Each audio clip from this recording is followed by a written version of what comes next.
बात करते हैं नाभिकीय प्रदूषण की। नाभिकीय या आणविक प्रदूषण, कारण, प्रभाव एवं रोकथाम। नाभिकीय या आणविक प्रदूषण है क्या? नाभिकीय प्रदूषण के कारण, प्रभाव व इसे रोकने के उपायों का उल्लेख कीजिए। Nuclear pollution. निसंदेह मानव ने वैज्ञानिक प्रगति के माध्यम से परमाणु ऊर्जा के रूप में शक्ति का भंडार तथा एक विध्वंसक हथियार परमाणु बम प्राप्त किया है। परमाणु शक्ति का आधार रेडियोधर्मी खनिजों के विखंडन की प्रक्रिया है।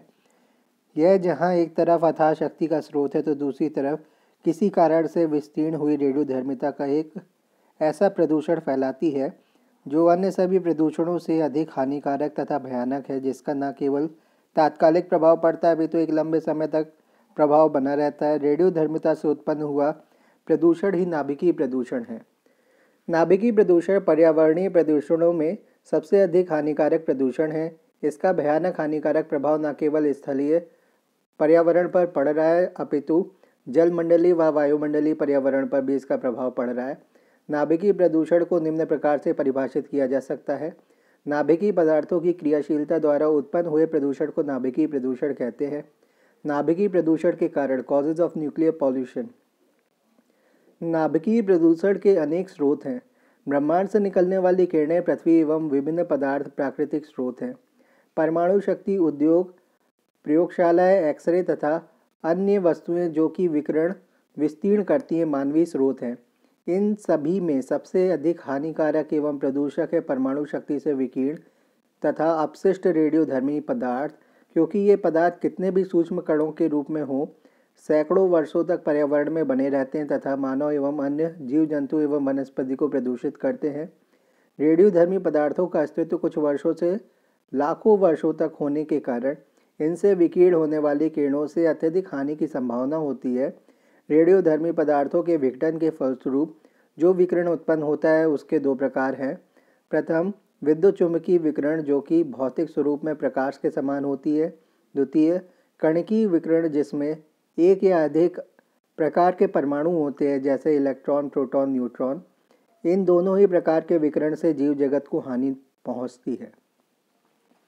नाभिकीय रेडियोधर्मी प्रदूषण का प्रभाव एवं नाभिकीय संकट।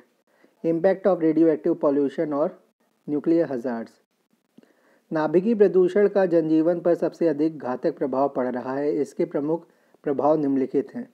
जीन एवं गुणसूत्रों में परिवर्तन हो जाना। नाभिकीय प्रदूषण से जीन एवं गुणसूत्रों के लक्षणों में परिवर्तन हो जाता है। उदाहरण के लिए द्वितीय विश्व युद्ध के दौरान प्रथम परमाणु बम अमेरिका द्वारा जापान के हिरोशिमा तथा नागासाकी शहरों में गिराया गया। इन परमाणु बमों के विस्फोटों से दोनों शहरों की अधिकांशतः आबादी खत्म हो गई थी, लेकिन इतना ही नहीं अपितु इन विस्फोटों से निकलने वाले रेडियोधर्मी पदार्थ के प्रभाव से लोगों के आनुवंशिक लक्षण बदल गए थे। नाभिकीय प्रभाव के कारण आज भी वहाँ अनेक अपंग बच्चे पैदा होते हैं।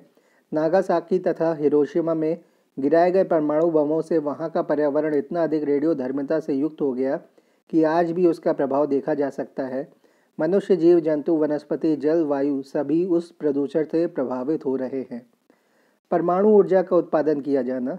वर्तमान में परमाणु ऊर्जा का प्रयोग विद्युत उत्पादन के लिए किया जा रहा है। परमाणु बिजली घर की शुरुआत वर्ष 1951 में हुई और आज विश्व के लगभग 450 परमाणु विद्युत उत्पादन संयंत्र है, जो न केवल विकसित देशों में अपितु भारत जैसे विकासशील देशों में भी विद्युत उत्पादन कर रहे हैं।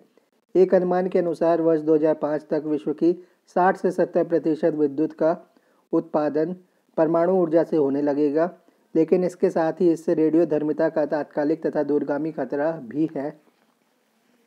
एक अध्ययन से यह स्पष्ट हुआ है कि परमाणु संयंत्रों के पास के निवासियों पर विकिरण का प्रभाव अधिक होता है। मानव स्वास्थ्य पर प्रभाव। रेडियोधर्मिता का मानव स्वास्थ्य पर अत्यधिक हानिकारक प्रभाव पड़ता है। कैंसर, त्वचा की बीमारियां, आँखों एवं श्वास की जानलेवा बीमारियां इससे हो जाती हैं। इसका प्रभाव गर्भस्थ शिशुओं पर भी पड़ता है।